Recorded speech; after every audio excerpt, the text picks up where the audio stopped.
Good morning, everyone, and welcome back. I am Monica. For those of you that are new here, and we're going to talk about the garden. So it is mid-June, and everything is honestly doing great. We had a couple tomato plants that just did not transfer well. Same with a couple pepper plants. And then my eggplant is growing back. Some of them are doing excellent.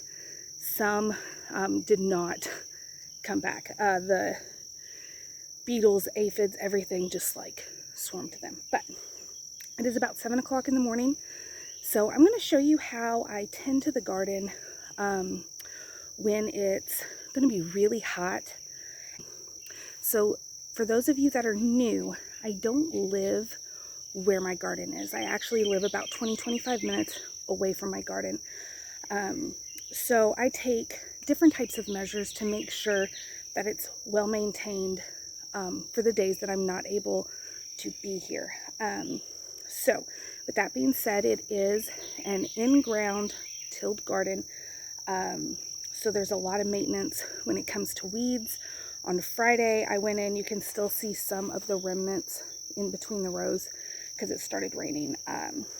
But I hoed in between all of the rows and in between the plants, and then I mulched almost all my plants. The only things that didn't get mulched were green beans, which I'm going to planting more of those today. And yeah, I think that's it. I think that's all that didn't get done. Oh, my pumpkins and loofahs. They did not get mulched either because I ran out of mulch. But I'll show you what's growing, what's not, give you a little update, and then also some tips for if you have a tilled garden, because that's all I'm familiar with is a tilled garden. That's all I've ever done. I'm going to show you how I do maintenance on it and what we have going on. So I hope you stick around and let's get started. So the house is right here, and down this hill is where the water spigot is, and I do not I have a hose long enough to reach right here at the tip of the garden, but I don't have anything to reach all of this. So the way I do it is 2 5-gallon buckets, and I just call this my workout day.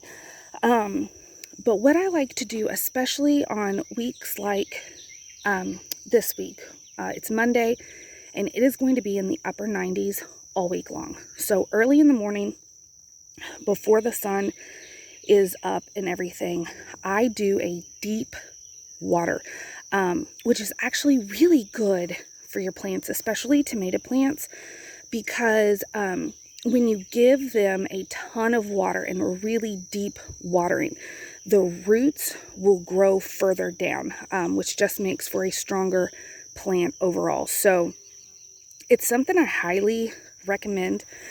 So what I'll do is you actually only have to water about once or twice a week doing it this way. And this ground holds water really well. So real deep water at the beginning of the week, and then I'm good until closer to the weekend, and then I do it again. And it gives the perfect amount of water for my plants. Also, real quick, full disclosure, I know areas of where stuff is, but as far as exactly what's what, I might have buried it. Some of them, I lost the little stick during routine tilling,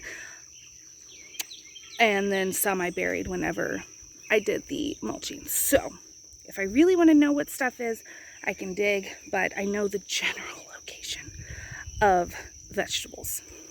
So to start, we have my cucumber.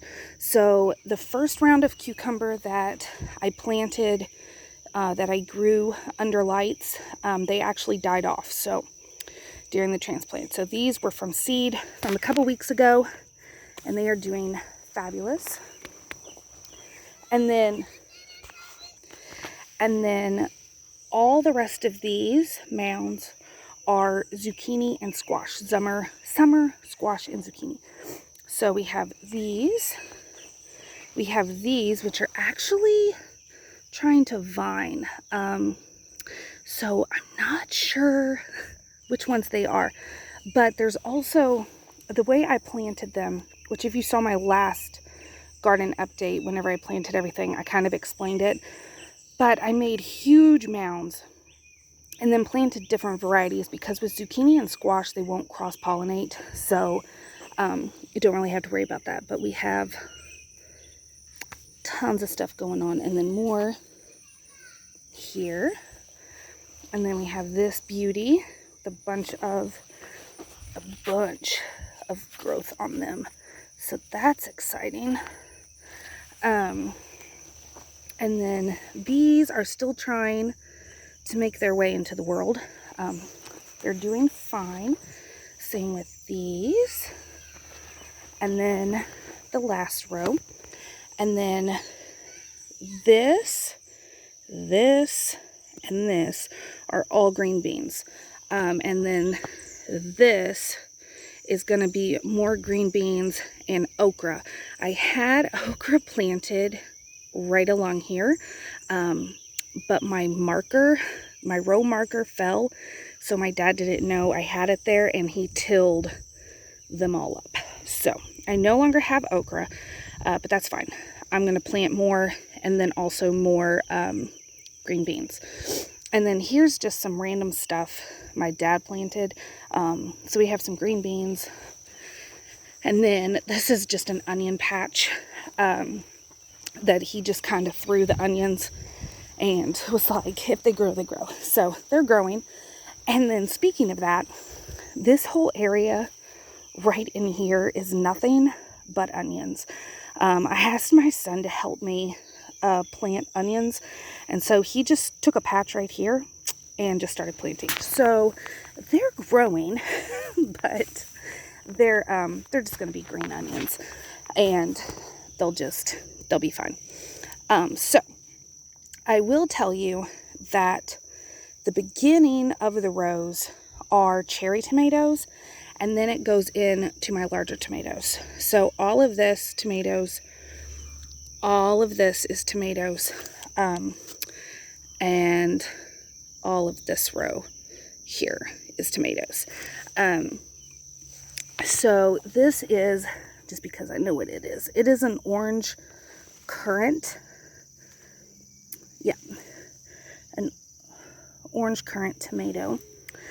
And then we have some little baby tomatoes coming on, and I don't know which one that is, but you can see they're all mulched. Some of them are smaller than others, but they are coming back. We have a lot of blooms. These are all my German queens, and they are getting ready to get caged because they are just exploding. This one looks great. And also I ended up, thankfully, a lot of my unique tomatoes all survived. So I'm pretty excited about that.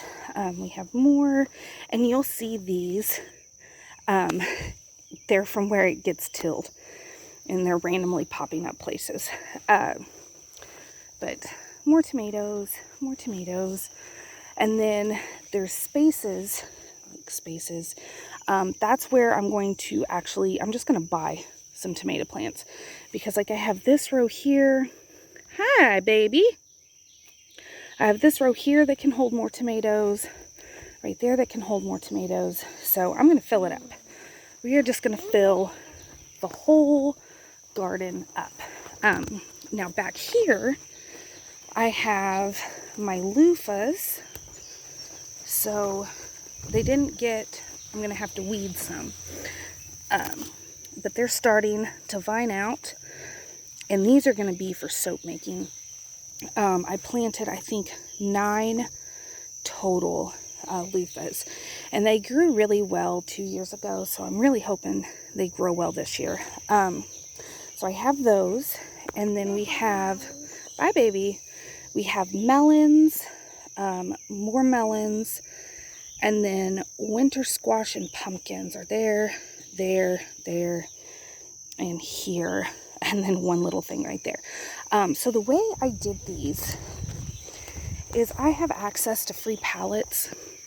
So I spaced them far enough apart to where I could do pallets like this so that they can just vine over this way. So that's how it's going to be set up once they start vining. I wasn't really worried about it right now, but I just have big long mounds instead of round mounds. So that's what that is.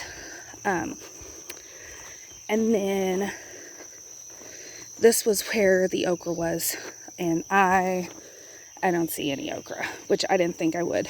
And then, oh, I forgot about my peppers. So these are the peppers. This row and this row are the ones I didn't get to before it started raining on Friday. So you can see the difference in a maintained garden and where it gets tilled, but it's not hoed and weeds pulled yet. I call them weeds. It's grass. It's grass and morning glories is all it is. But pretty much all my peppers survived. So we have tons of peppers, tons of, let me try to find them. So we have, boy, right there, this is a giant macaroni. And then we have some flowering going on here. Bunch of little buds. And so this finishes off the peppers. And then over here are my eggplants. So all the eggplants have come back from pretty much a skeleton. So there's that one, that one, that one, that one. This, and then this one. You can see the little flowers. And these have all been dusted with 7 Dust. And before anyone comes at me saying to use an all-natural remedy, I'm going to tell you right now, for this particular garden in this area, absolutely nothing works except for 7 Dust. I have tried literally every recommendation, everything under the sun naturally to keep my eggplant alive in this garden. The only thing that works is 7 Dust. So until I move to my forever homestead, it's going to be 7 Dust when it comes to dealing with bugs. Next, we have what's left of the leeks. So I've been harvesting them, and you can see they've gone and flowered, but I'm going to harvest the rest of those today. And then here, the carrots are doing fabulous, and so are my peas. They actually broke my trellis that I made, and I took a big harvesting off of them on Friday. So they're just about done, honestly, but I'm going to leave them in just to get little snacks off of them. But the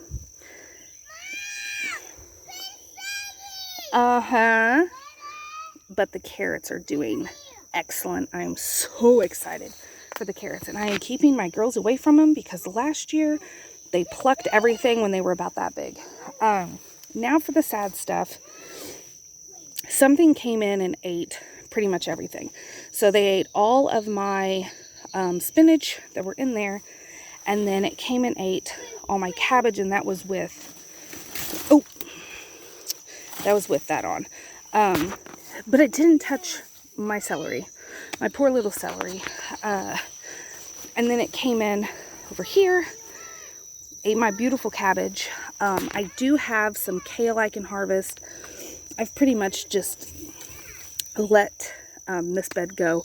I'm going to harvest the kale, and then I'll eventually just pull everything, give it a fresh turning, and I'll be planting fall vegetables in these come July.